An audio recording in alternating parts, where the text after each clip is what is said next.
Okay,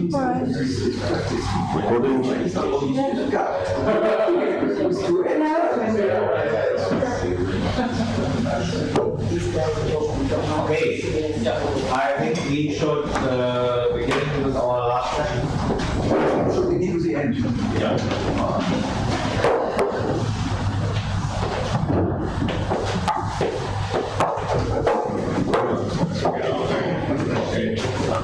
Okay, now our last session, and the first speaker in our last session is Natalia Ikomenko, and she will talk about Scotland's approach to political formation. Okay, Natalia, thank you. Yeah, thanks a lot. So first, small introduction. My name is Natalia. I'm a first-year PhD student with Piero, and I'm looking at how cooperative game theory methodologies can be applied to government coalition forecast. And what I do, of course, builds a lot on what Andre and Piero are doing. And a final remark for the small introduction is that I'm very grateful to have an opportunity to speak today in front of such an audience. And I thank you very much for this some attention that you can spare. So I can start.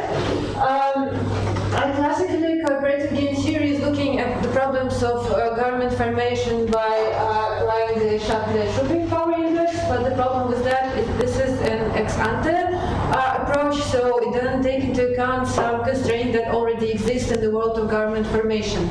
And this is not exactly correct, so we can think of several examples from the real life. For instance, currently we see a rise of right-oriented parties, and although they're gaining popularity, a lot of other players don't want to cooperate with them, so this coalition cannot take place. So that could be an easy example. That was not very applicable. Current carbon formation forecast is connected a lot with the work of Gamson, who some years ago provided some basis for that. It's an interesting case because Gamson utilizes an approach which was inspired by cooperative game theory, and he also was looking at the tools that were available at the time. He didn't find any tools that he could use to address this issue. So basically, he went forward with some empirical assumptions. So he tried to guess how this should be, and those assumptions are that the power distribution would occur in direct proportion to how many seats political parties received in general elections. And then the critical resource here is votes that political parties receive. And he doesn't really give a clear basis for why it should be, but this is the only indicator that was available to him. And then also, the third thing to mention is that he expects the cheapest minimal winning coalition to form. So now why do we speak about the cheapest minimal winning coalition? The intuition is as follows. When the majority can form of the group of players that each of them have very low expectations, but together they can still form a majority and win everything, then it's very difficult to prevent such a coalition from happening. But there are some issues with Gamson's approach. It rarely arrives at the correct coalition structure as the most stable prediction, and also there is an issue with the accuracy of his predictions, and especially there's an issue with the small party effect and how this can be summarized. So according to Gamson, he expects the small party to receive the amount of power which will be proportionate to the votes that they have received. However, in a situation when the small party is required to form a majority, their significance is actually higher and they're more important for the whole coalition, so they get rewarded. So in real life, small parties receive, in many cases, higher power than Gamson would predict.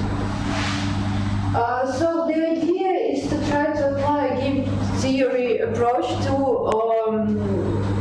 to address those issues and to provide axiomatic foundations to a version of Gamson's law, Gamson's theory. So we would show how the properties. So we suggest to apply the conditional Shapley value. This is the result of work of Andre and Piero. And we would like to show how the version of Gamson's laws can be derived from the properties of the conditional Shapley value. So a small regulation on what the conditional Shapley value is. I think at some point it was presented previously in one of these workshops. So basically, it is zero when there is certain constraint for correlation formation, so correlation formation cannot be formed. When there are no constraints, then the payoff distributes proportionately to the average marginal input of a player. If we take a look at the characteristics that the conditional Shapley value has, I don't think I should speak a lot about efficiency, non-player or symmetry, or the ground correlation additivity. Some of these properties have been touched already in some of the presentations that took place. And I think I should maybe talk a bit more about consistency. So what is the intuition behind this? For this, I would like to use shortly the flip chart, and for this example, we imagine that we're not talking about a null player, so neither I nor J is a null player, so we can rewrite this in the following manner.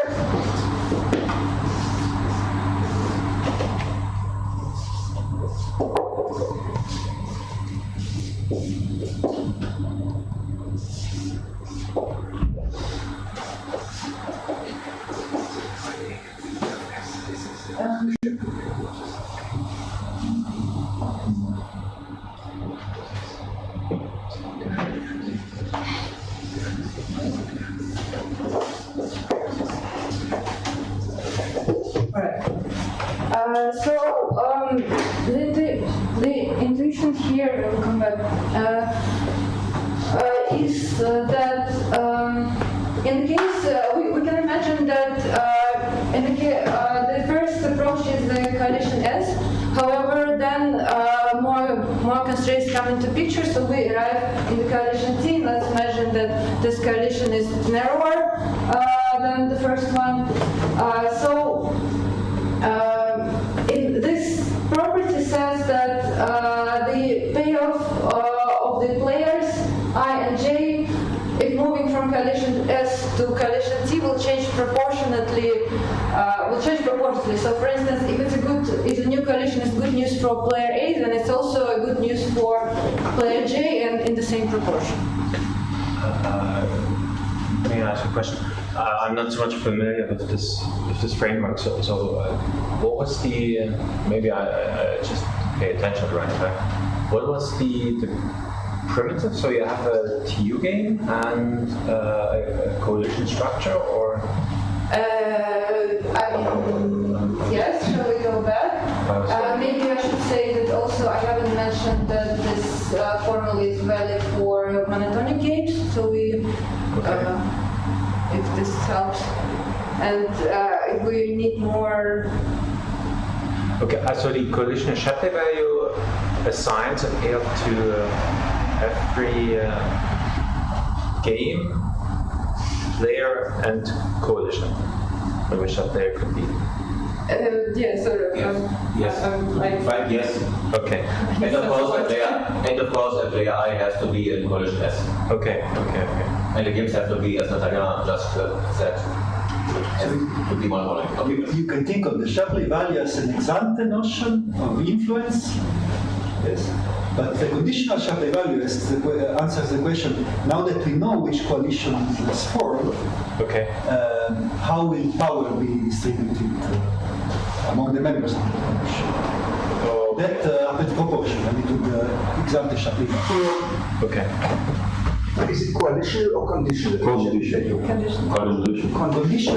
Conditional on coalition as forming. How will they share the power? Coalition or conditional? On coalition as forming. Exactly. Sorry for the word. The chef and INV that is here in question 1, that is just a classical chef. But this is in a TU game or in a given partition function? This is a TU, right? No partition. No partition. So the forming is really an endogenous thing, and they are not exogenously given the coalition, right? Yeah. They are not exogenous in but you can as input the coalition structure. So it's a nice situation that you really look at coalition forming, right? But this is different from the Armand-Gress approach in which the partitioning is done before. Right. This is exogenous, but this is not. Yes. All right, thanks for the questions and also thanks for the answer. The last one, consistency, I and J are in S and T? Yes. Yes. And S and T, do they need to be T small? T is more information. First, we know that players in S have committed to only cooperate with each other and not outside. And then we learn more that actually players in T outside of S have committed exclusively to each other. Okay. And then we want to see whether this is good news or bad news. If it's good news for one, it has to be good news for the other in the same situation. Okay, so are you aware of these population monotonic payment schemes or allocation schemes? Is that related to this some? Okay, we can talk about this later. Yes. Okay. All right. And now also we can mention that there's a notion of stability for the conditional Shapley value, and we know that it exists. So we can calculate the stability coefficient dividing the wars of coalition by the sum of the Shapley values. And for the case of the government formation, the wars of the coalition is simply one, because whether they can form a majority or not, form the government or not. And then, all the stable coalitions can be ranked according to this coefficient, and we can see that the higher the coefficient, the higher the rank, and we can see that the one that comes on top in terms of stability is actually the one which characterizes the coalition with the lowest sum of total expectations. And this is where we sort of come back to Gibson's idea of the cheapest minimal winning coalition. This is why I can come back and loop sort of the theory that we have looked at to how it translates to the situation of government formation predictions. Because we're using the Shapley value, we take influence as the strategic influence as a critical resource, not the votes anymore. And then the proportional distribution of power occurs, but in accordance to the influence, not to the votes. So we can see that this is in line with the Gibson's thinking, but a bit different perspective. And then also the cheapest minimal winning coalition comes as a result of stability analysis. And we can say of that as a simple observation, so it's not something very clear. Okay, so having said that, we can look at some examples that I also looked at in the context of this approach. And this is a real coalition example. It's from the general elections in Estonia that took place this year. And you can see here, these are the parties. The size of the bubble is their influence. And then the line between is whereas there is a line indicates that there is no constraint to form a coalition. So, for instance, this party cannot form a coalition with Reform Party or SDE, and it comes from the fact that this is a bit right-oriented party, so they announced that they don't want to form a coalition with this one. This is, yeah. Does it mean that they would not form coalition at all, or intermediate members have to be included? No, they cannot form a coalition. They are totally incompatible. So basically, what they say, yeah, Piero, you want to? So allowed coalitions are full cliques. But you're right that one could model it differently, like you suggest that if there is an intermediate member makes it not compatible also that we did not.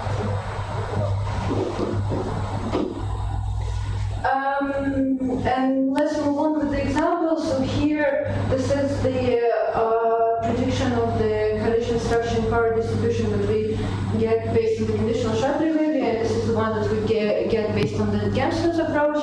And the ones in the red rectangulars are the predictions with the highest stability. You can also see it by the white mark, but I was not sure if it's going to be seen, so I highlighted it this way also. And the one that is highlighted with the red triangle is the one that got actually realized afterwards. So we could make a prediction, and then we could also compare how it compares to the real life scenario. And what we can see here is that it is a good case that I will use further to explain how I proceed. And here you can see that the conditional Shapley value gives actually two equally stable, the most stable results. This one, and one is correct, one is not.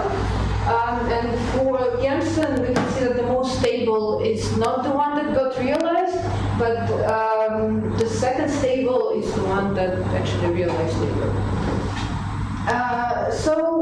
Having a look at this, we would like to say that we would like to talk about accuracy, comparison of the accuracy of both approaches, and we would like to take a look at two dimensions. First is the accuracy of the prediction coalition structure, so whether each method can say which parties end up in the right government, and then the second part is the accuracy of the power distribution. And we would like to suggest a procedure to take a look at this, and this one is for prediction of coalition structure. And then, as you can recollect from the example that we just took a look at, is that Gensen approach typically produces an order of coalition structure, while the conditional Shapley value produces a pre-order. So to sort of fairly compare that, we transform it into compatible pre-orders. And then also, because in different cases we get different number of predictions, we would like to assign scores from 1 to 0 so that we can compare cases with each other. And then we assume a score function which says, basically just looks which number of prediction was correct.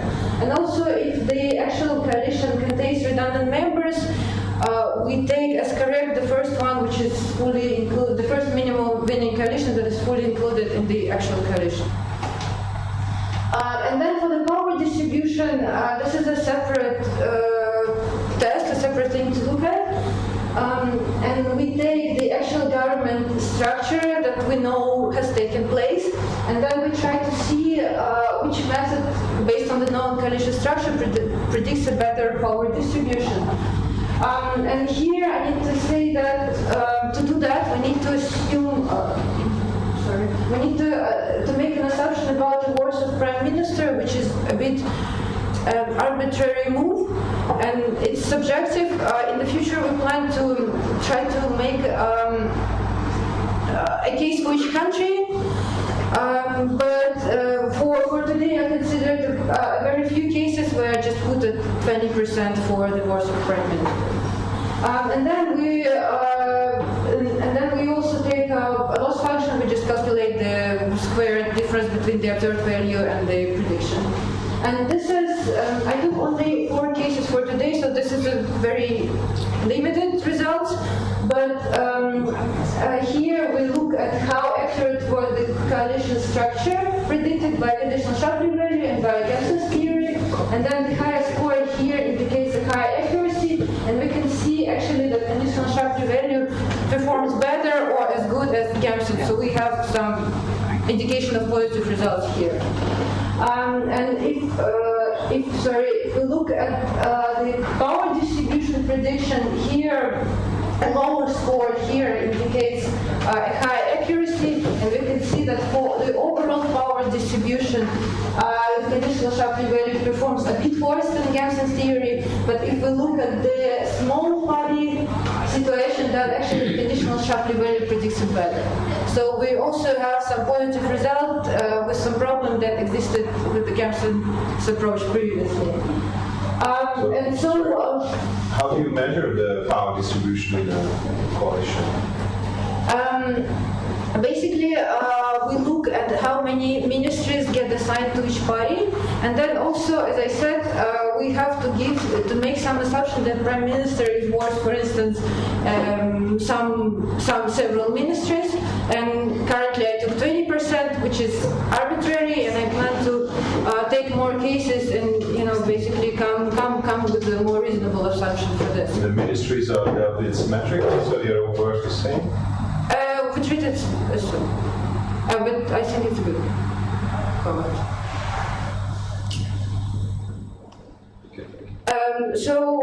Basically, that was it. So we can see that calculated gate theory can be applied to government formation forecast, and we can see also that with the conditional Shapley value, we can get more accurate forecasts with the structure of the actual government that comes into power. In terms of predicting power distribution, the conditional Shapley value seems to be less accurate than Gamson's theory, but it handles better the small party bias. And also, I can also say about why maybe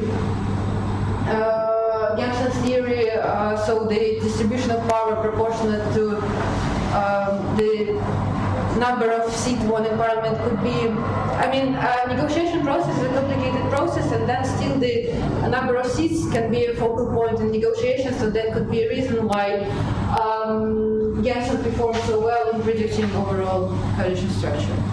So that was it. Thanks a lot. If there are any questions, hopefully that I could also handle, please. Okay, we have time for number of questions.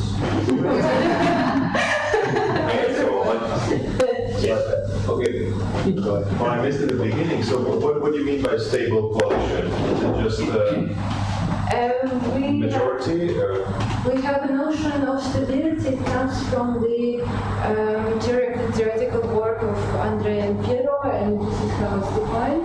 And we also have a stability coefficient, which would be 1 divided by the sum of expectations of the coalition members. And here we see that the most stable coalition that comes into power is the one with the lowest sum of total expectations.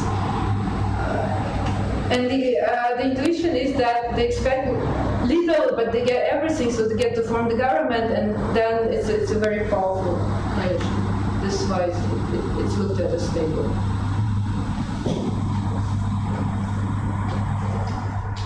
Did you also consider other power indices as Balta? Sorry? Did you also consider other power indices such as the Balta index? No, not really.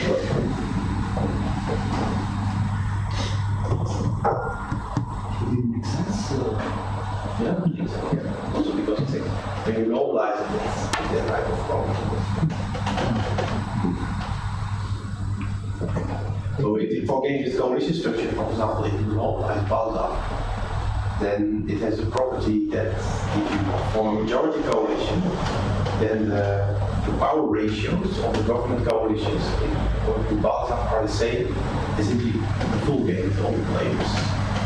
But it should be, it can change. It can But you see, when man looks at certain examples, then it's not so clear that this is a property that one would necessarily require. So actually, one can find examples where I don't think that it just doesn't it looks very convincing. But when you look at particular examples and say, well, it's not so clear. At least, okay, so actually.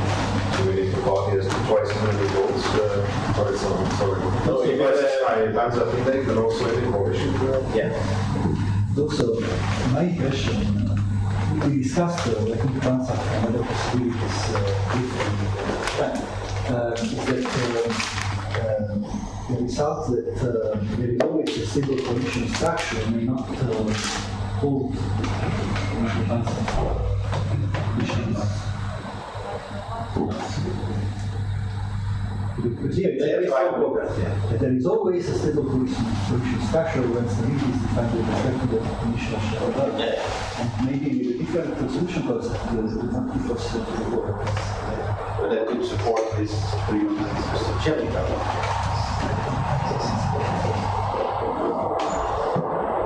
Okay. How do you construct the draft about possible coalitions? Did you go by public announcement, or did you also consider some ideological? In this case, we basically took the public announcement, so they say that the reform party protesters, there's no way we're going to build a coalition with them. And this is publicly available. But for instance, when we considered the European Parliament election, we had to, there were not so many public information, and because these parties are aggregation of a lot of parties, so we had to consider what is the compatibility on the national level. So we had to see whether these parties could be in coalition on the national level. Then we also inferred that they could be in a coalition on the European Parliament level. So sometimes you just have to also plug in, less explicit, because like in this case, the commitments were very explicit, so they say it's not going to happen, we're not going to do this. And sometimes you have to also look at more. For instance, in the case of Germany, there is discussion that at the local level, the CDU may need to partner with the Link. So, is it realistic or not? We could not actually decide whether this is realistic or not, because the Link doesn't even answer. The CDU perhaps would have interest for everything else case to have a coalition partner, but maybe the Link would not want to do that, because it would be like a political suicide. We could happen to the lost votes. So people vote Link perhaps precisely because they don't want to partner with the central party. So there sometimes we have to take some educated guess. So the Link may not even say this, but it's kind of obvious to the voters of that party that this will not happen. And in the case of the European parliamentary elections, the policies of these aggregates parties are very ephemeral. So we took as a proxy the compatibility constraints that we saw at the national level. Okay, time for one more question. Could it be beneficial for a party to rule out the coalition, or is it always detrimental to the power that you could achieve in any coalition that you're part of? So here, for example, the two left-wing parties, when they ruled out coalitions with the right wing, I mean. The thing is that I would say that sometimes when they exclude the member which is already excluded by the main players, then it doesn't matter so much.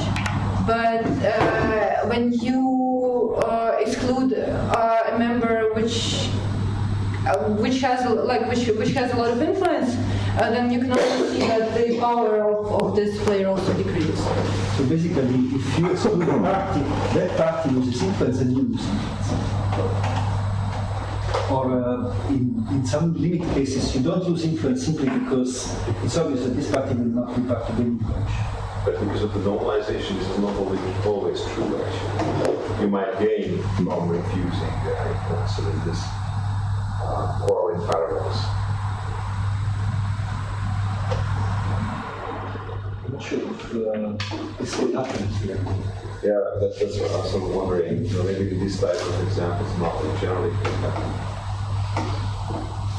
I don't have a theoretical argument that it cannot happen, but let's say in all the data we handled, we saw that if you exclude a party, then you cannot get from that.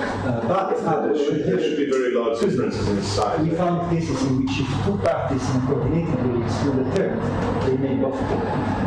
So a single party excluding never happens, but a group of parties excluding another may join. Okay, then thank you again. Thanks so much.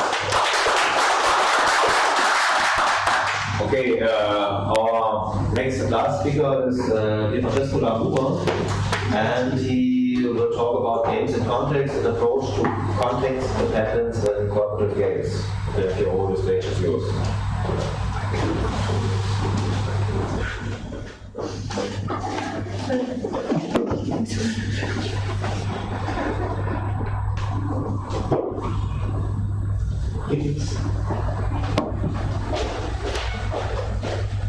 So this is work that comes with years Andre, and it's a heavy work in progress. Did you present it 2 years ago as well? Excuse me? It's like 4, isn't this 6? Thanks. That's what happens when you read this. It's the last version. It's always so young. So here is an outline that I would like to present to you with some motivation about the importance of allowing for a controlled role of context in the analysis of games. And in particular of TU games. But what I would like is to define a extended class of TU games in which there is a role for context, and I will make this more precise momentarily. I will in fact define notion of diagonal versus symmetric TU game, where the symmetric class also accounts for the effect of context, again in the way that we make precise. And then I will propose a notion of value for such games and give an axiomatic characterization, and then some examples to outline this very standard. So here is my pitch for why we should care about context. In game theory, when you model a situation as a game, you make the important assumption that anything that is not in the model should not work. And this is rare, if ever, an assumption that is realistic. And so often when you put the theory in contact with the real life data, there is a gap due to the fact that your model assumes that nothing else matters, but in the real life, the context always matters, so all those things. So there is a clear reason why when such strong assumption is made for tractability, but certainly not for realism. So let's see whether there is a middle way in which things can still be tractable, but again with a limited role for context in cooperative games. What type of context, for instance, could be relevant here? Well, it can be that the work of the coalition is not independent of which other coalitions are there. For instance, I can learn from another coalition, maybe they're a competitor, but simply just because they're there, I can learn and imitate their action. Or maybe I participate in too many coalitions and I'm tired. So there will be also not only externalities, but also internalities if I play more than one game. Normally we assume that I can play 2 games and simply receive the payers without interference, but again, this is only for reasons of simplicity. So the type of context here comes down to the presence of other coalitions and their effect on the worth of each other. So how can we model such situations before we can analyze them? Let me introduce some notation. So we have a finite set of players, and X is its power set, a set of all possible coalitions that can be made of it, and N is its cardinality. normally we associate to a game a characteristic function which is an n-dimensional vector. And here we consider the extension to characteristic functions in symmetric matrix form. So that means that they sit in a subspace of n times n real vector space. It's an additive subspace, but it's not a vector space itself. So now, let me define C as a subset of X as a collection of coalitions that are those which are formed. If a certain set of coalitions are formed, that tells us how much work overall the system will produce.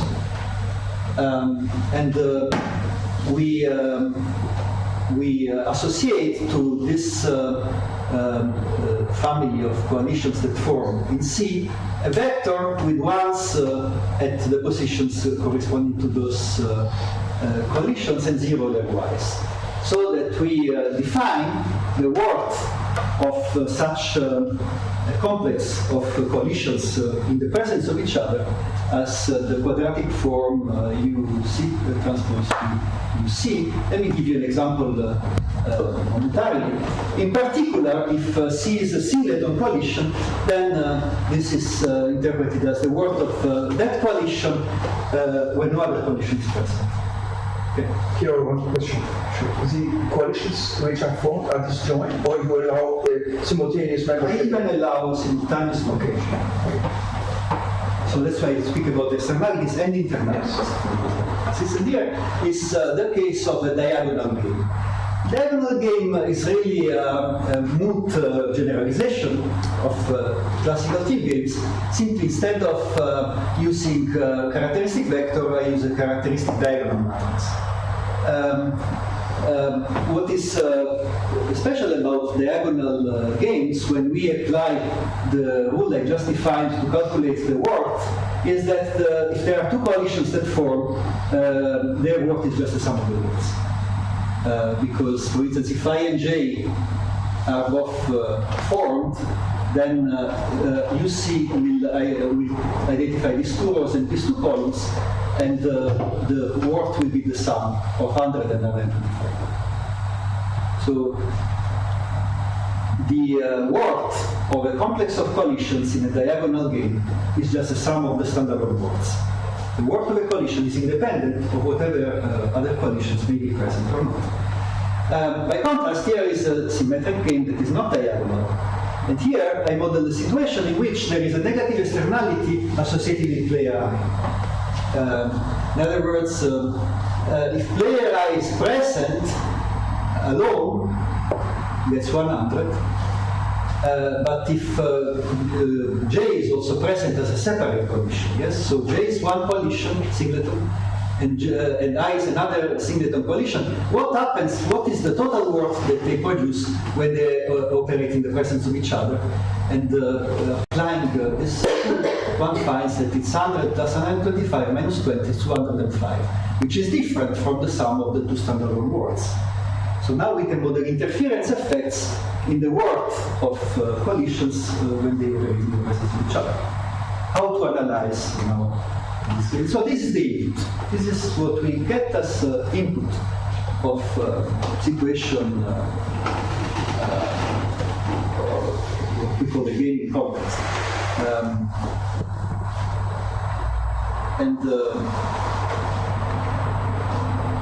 So let me introduce some axioms that, as you already immediately see, straightforward generalization of the ones introduced by Shapley for classical new games. So Piero, a question. Why isn't this captured by just a general characteristic function with, enough submodularity or supermodularity or whatever?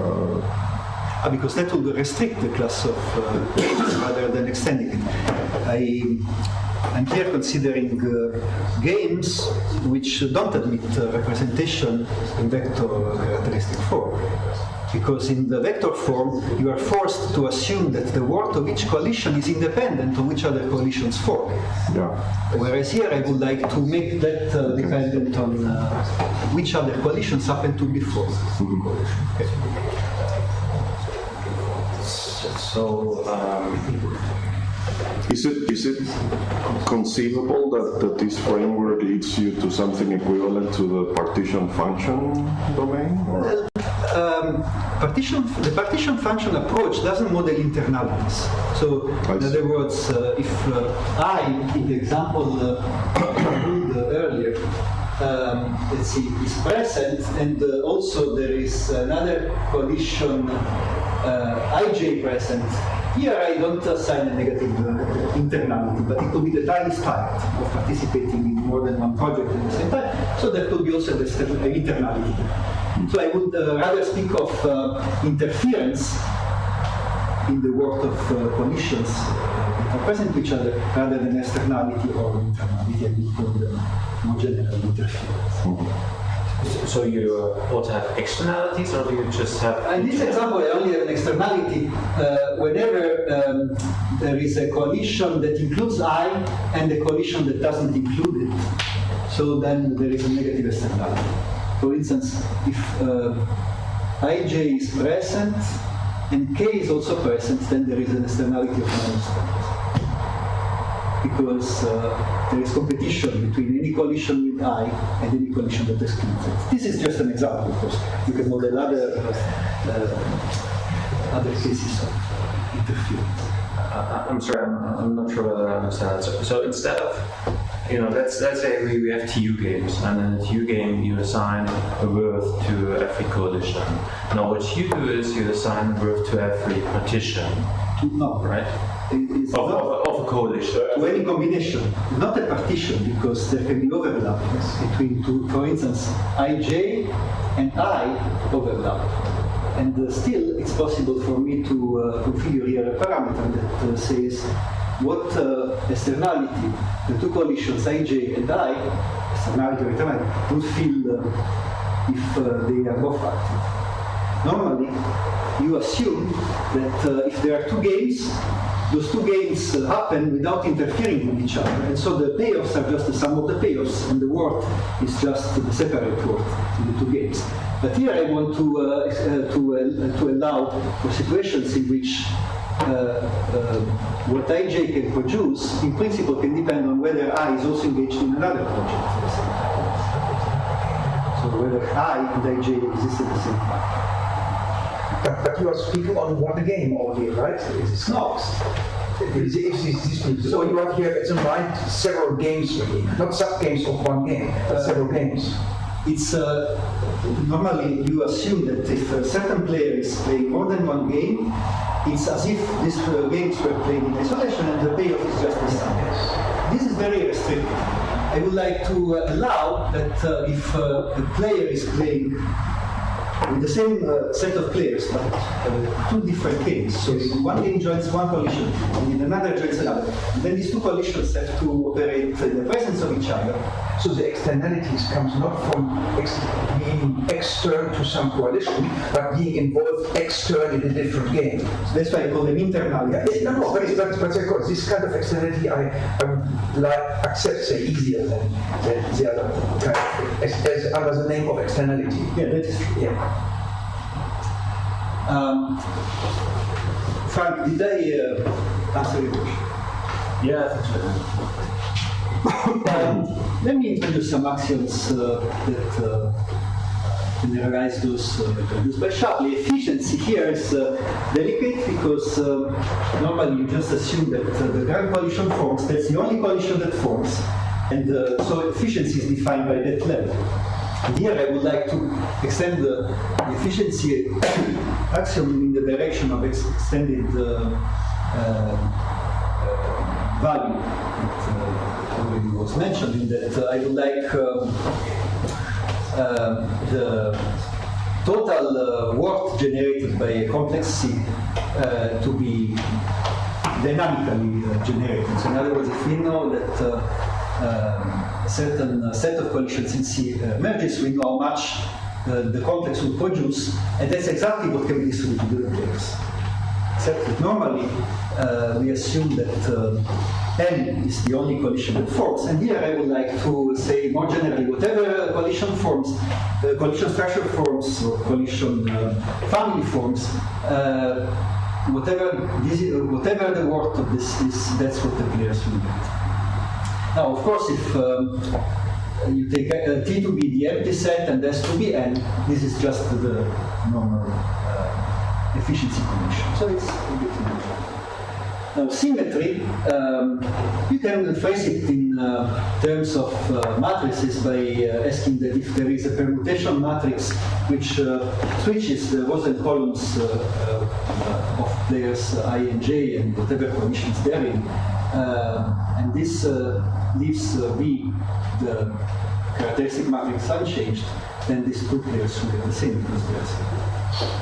And now player axiom asks that if there is a player such that every row and column of in position S union I has the same, is identical to the row and column with S, so that means the contribution of I is null to any condition, that player should get zero. And finally, for additivity, this is not going to hold in general for symmetric matrices, but we require that if two games are diagonal, then the value of the sum is just the sum of the values. So then, to proceed, we will use important result that has to do with symmetric matrices. It's the spectral decomposition theorem that in the case of symmetric matrices says that the matrix is symmetric if and only if there exists a spectral decomposition in terms of diagonal matrix D and orthogonal matrix G. Such that V is equal to the quadratic, to this, to the G conjugate of D that comes out of the spectral decomposition as on its main diagonal all the eigenvalues of V with their multiplicity, and this spectral decomposition of a symmetric matrix is unique up to permutations of multiple identical eigenvalues and their corresponding eigenvectors. So it's essentially, if you know the Jordan normal form, it's unique in that sense. So let's to motivate how an extension of notional value for this class of games could look like. Let's look at let's start from the traditional Shapley formula for diagonal games and put it in matrix form. This would be convenient to analyze matrix games. And so you can define P of S to be the symmetric probability in Shapley's formula S factorial n minus S factorial occurrence, factorial, and call it P of S, whereas I could denote the indicator function. So we can write the formula as sum for all collisions of P of S times the indicator function that the collision S does not multiply, multiplied by the increment obtained by augmenting the collision with I.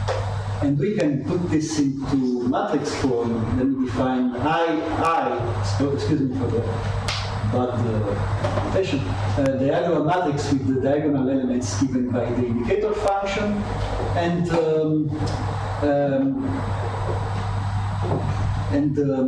let me define also the increment matrix Bi, which is obtained simply by swapping rows and columns in position S with those in position SU.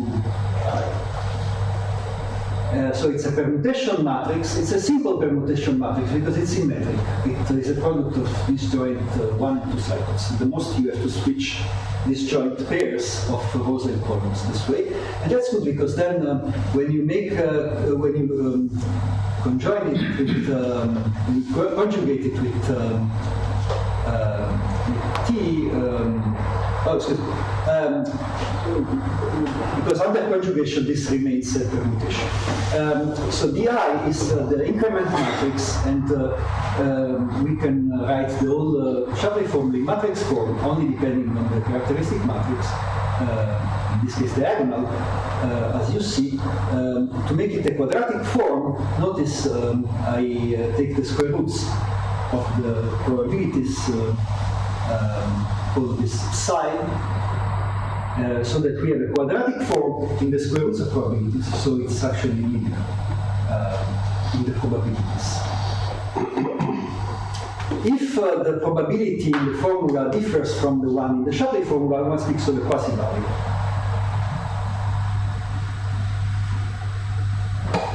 Good, so let me define transformation Qi. Remember, Ti was the matrix that was swapping rows and columns of S and S augmented with I. Qi is the conjugate under G of Ti. You can, so it's GT, Ti, G, but because of the spectral decomposition of V, we can also see that applying transformation Q to V is the same as applying transformation Ti to D. So what is the meaning of Q? Q grows in the basis of the diagonal gain of the spectral decomposition, calculates the increment by adding player I in that reference basis, and then goes back to the basis of V to implement the equivalent operation in the non-diagonal matrix V. And this allows me to state main result here that under the four axioms there exists a unique value for gains defined by symmetric and by matrices, and the value of a gain with matrix V, which has the spectral decomposition of GT UG, is given by this.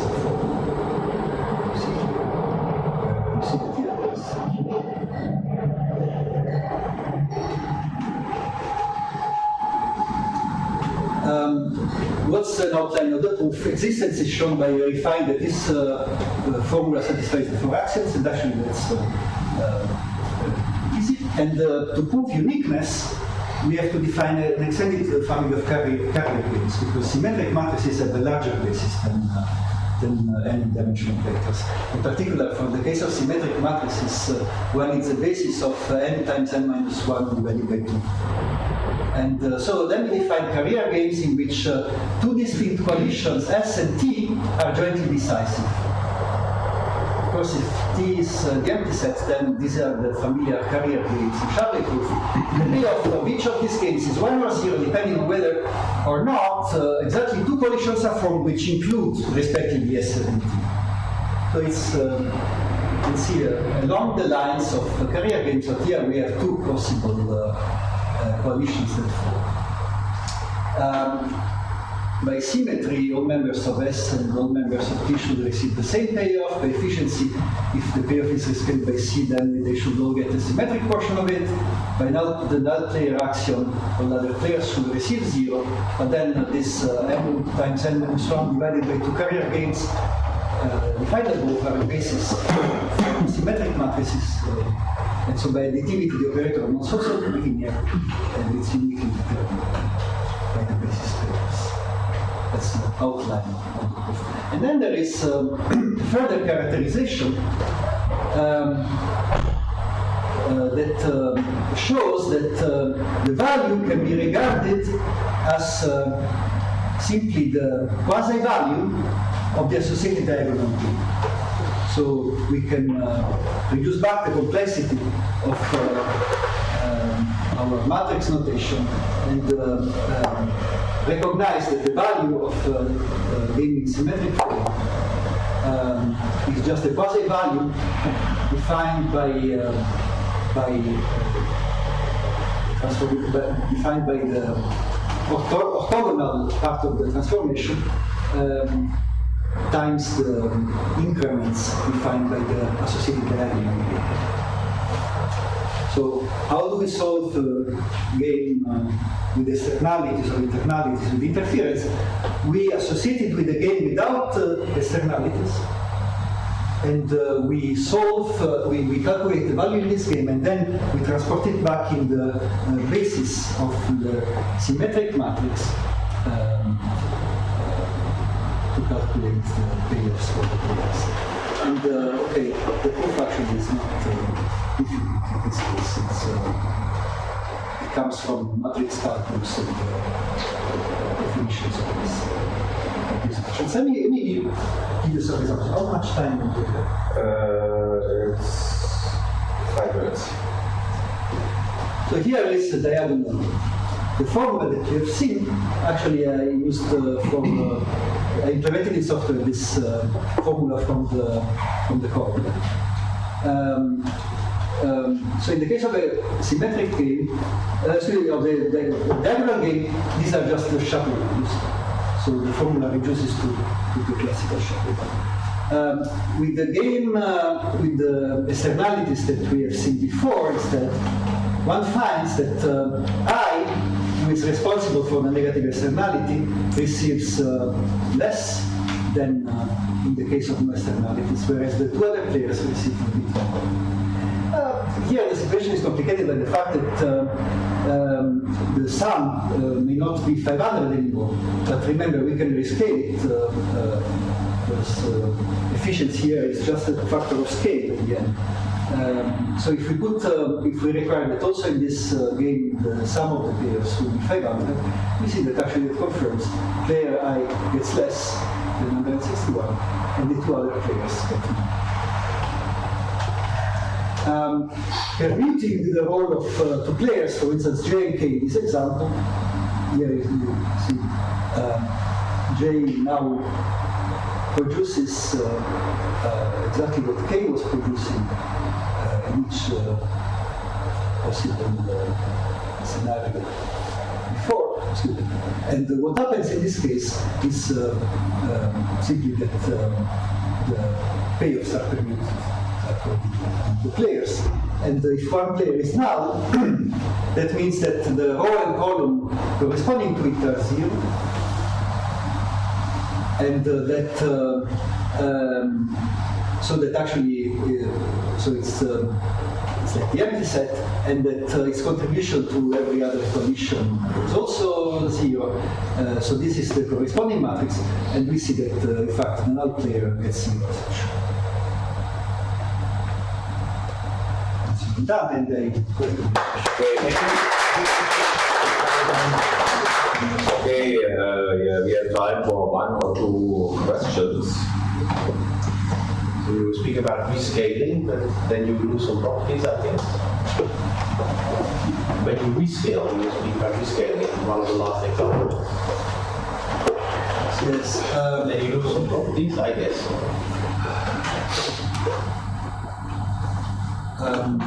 Yes. So let's see. Here,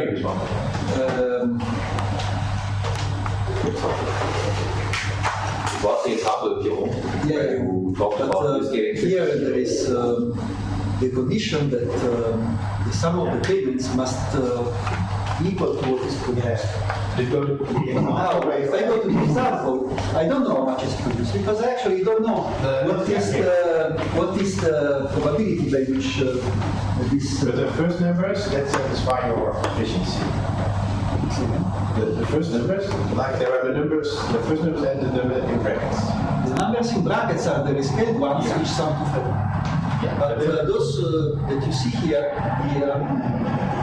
they satisfy the efficiency that you have in the edge. But the rescaled ones, I rescaled them only for better comparison with this game.